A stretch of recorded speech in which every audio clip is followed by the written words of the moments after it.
नमस्कार दोस्तों, चलिए जानते हैं उत्तर प्रदेश की फटाफट 25 बड़ी खबरों को सिर्फ 10 मिनट में। लेकिन उससे पहले आप यह वीडियो किस जगह से देख रहे हैं हमें कमेंट में जरूर बताएं। गंगा यमुना से हर दिन निकल रहा इतना कचरा, जानकर उड़ जाएंगे होश। दोस्तों, महाकुंभ 2025 में गंगा यमुना की सफाई के लिए मेला प्रशासन और नगर निगम ने कमर कस ली है। ट्रैश स्कीमर मशीनों की मदद से हर दिन लगभग 15 टन कचरा निकाला जा रहा है। इस मशीन से पानी की सतह पर तैर रहे कचरे को इकट्ठा किया जाता है। श्रद्धालुओं को साफ और स्वच्छ जल मिले, इसके लिए यह प्रयास किए जा रहे हैं। योगी सरकार ने बजट से पहले खोला पिटारा, 35 मार्गों के चौड़ीकरण के लिए जारी किए 575.99 करोड़। दोस्तों, यूपी के 35 मार्गों को चौड़ा करने के लिए 575.99 करोड़ रुपए की स्वीकृति मिल गई है। लोक निर्माण विभाग द्वारा बहराइच, संत कबीर नगर, कुशीनगर, हरदोई, बागपत, मेरठ, फतेहपुर, बाराबंकी, शाहजहांपुर, कानपुर, देहात कानपुर, नगर बरेली, बुलंदशहर, हापुड़ बिजनौर, प्रयागराज, फतेहगढ़, कन्नौज, गौतम बुद्ध नगर, सीतापुर, पीलीभीत, आगरा व झांसी के 35 मार्गों को चौड़ा करने का प्रस्ताव कार्य योजना में शामिल किया गया था, जिसे अब स्वीकृति प्रदान की गई है।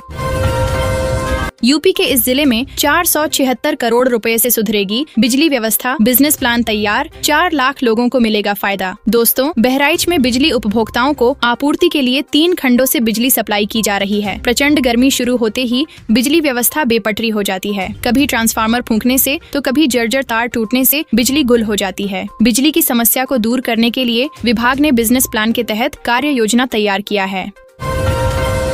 यूपी के इस जिले में नेशनल हाईवे के लिए 7 किलोमीटर भूमि का हुआ अधिग्रहण, 45 करोड़ दिया जाएगा मुआवजा। दोस्तों, उत्तर प्रदेश के बलिया जिले में बेलथरा रोड में स्टेट हाईवे से नेशनल हाईवे 732B में परिवर्तन के लिए भूमि अधिग्रहण की प्रक्रिया तेज। तहसील क्षेत्र के 10 गाँवों में 7 किलोमीटर तक कृषि और खाली जगह की जमीन का अधिग्रहण लगभग पूरा। 60% लोगों को मुआवजा दिया जा चुका है।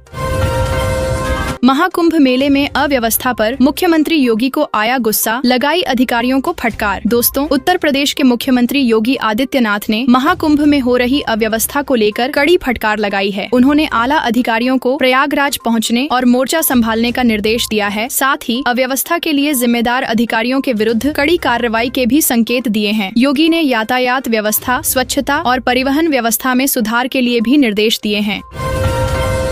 29 दिन में 45 करोड़ श्रद्धालुओं ने लगाई संगम में डुबकी। माघ पूर्णिमा और शिवरात्रि पर भी बनेगा रिकॉर्ड। दोस्तों, संगम में स्नान करने वाले श्रद्धालुओं की संख्या 45 करोड़ के पार हो गई है। मंगलवार सुबह 8 बजे तक करीब 50 लाख श्रद्धालुओं ने त्रिवेणी संगम में पावन डुबकी लगाई। अभी महाकुंभ को 15 दिन और 2 महत्वपूर्ण स्नान पर्व शेष हैं। पूरी उम्मीद है कि स्नानार्थियों की संख्या 50 से 55 करोड़ के ऊपर जा सकती है।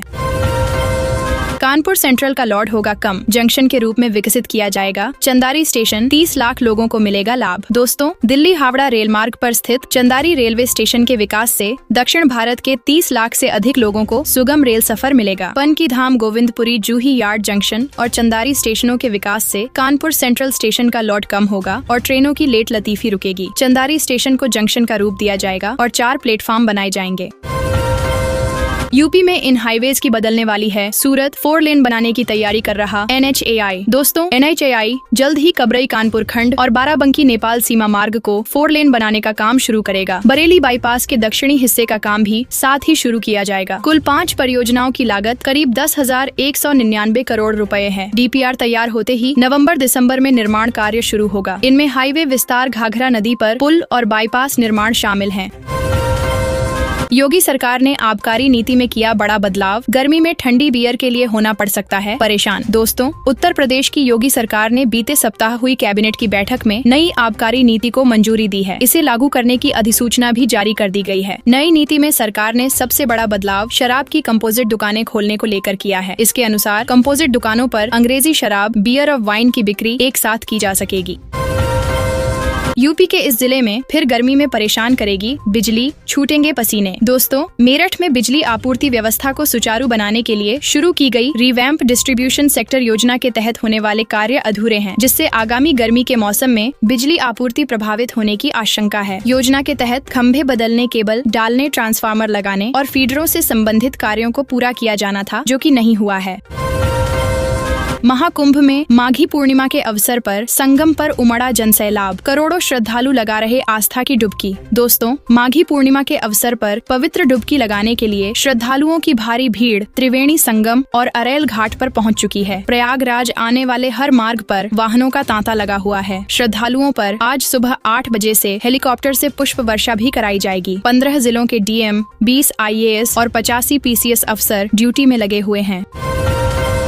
महाकुंभ के बाद शहर भी नो व्हीकल जोन घोषित, बदल गई है यातायात व्यवस्था। दोस्तों, माघी पूर्णिमा स्नान को देखते हुए महाकुंभ मेला क्षेत्र और शहर को नो व्हीकल जोन घोषित किया गया है। यह व्यवस्था मंगलवार शाम से बुधवार शाम तक लागू रहेगी। आवश्यक सेवाओं और मरीजों के वाहनों को छूट मिलेगी। बाहर से आने वाले श्रद्धालुओं के लिए पार्किंग स्थल तय किए गए हैं। कल्पवासियों के वाहन स्नान पर्व के बाद ही प्रवेश करेंगे।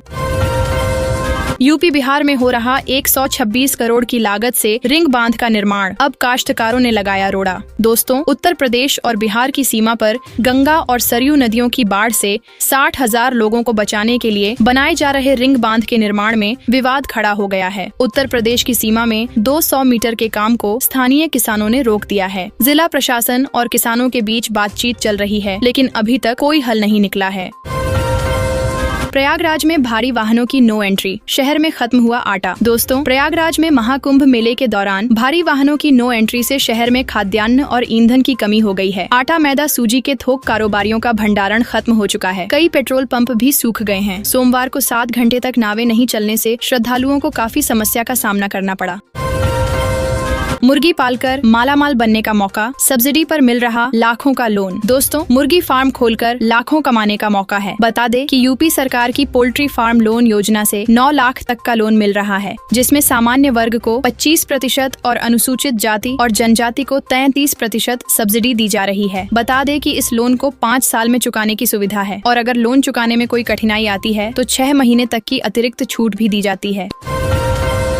यूपी में महिलाओं को 1 करोड़ तक की संपत्ति पर स्टैंप में मिल सकती है छूट। दोस्तों, योगी आदित्यनाथ सरकार यूपी में संपत्तियों की रजिस्ट्री कराने में महिलाओं को बड़ी राहत देने जा रही है। प्रदेश में महिलाओं के नाम पर 1 करोड़ रुपए तक की संपत्तियों की रजिस्ट्री पर 1% छूट की तैयारी है। अभी सिर्फ 10 लाख रुपए तक की संपत्तियों की रजिस्ट्री पर यह छूट दी जा रही है। उच्च स्तर पर सहमति बन गई है। जल्द कैबिनेट से प्रस्ताव पास कराने की तैयारी है।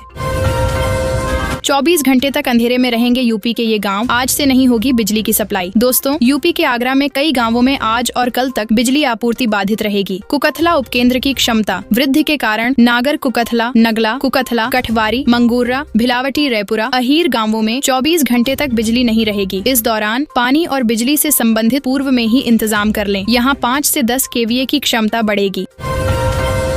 यूपी के गोंडा शहर से होकर निकलेंगे 2 रिंग रोड, 54 गांवों की जमीन बनेगी सोना। दोस्तों, उत्तर प्रदेश के गोंडा शहर में जाम के झाम से छुटकारा पाने के लिए एक बड़ा परियोजना शुरू होने जा रहा है। शहर को जाम से बचाने के लिए 29 किलोमीटर लंबी रिंग रोड बनाई जाएगी। साथ ही 8 अंडरपास और 4 रेलवे ओवरब्रिज भी बनाए जाएंगे। राष्ट्रीय राजमार्ग प्राधिकरण इस काम को पूरा करेगा। इस निर्माण कार्य का अनुमानित मूल्य 13 अरब रुपए होगा।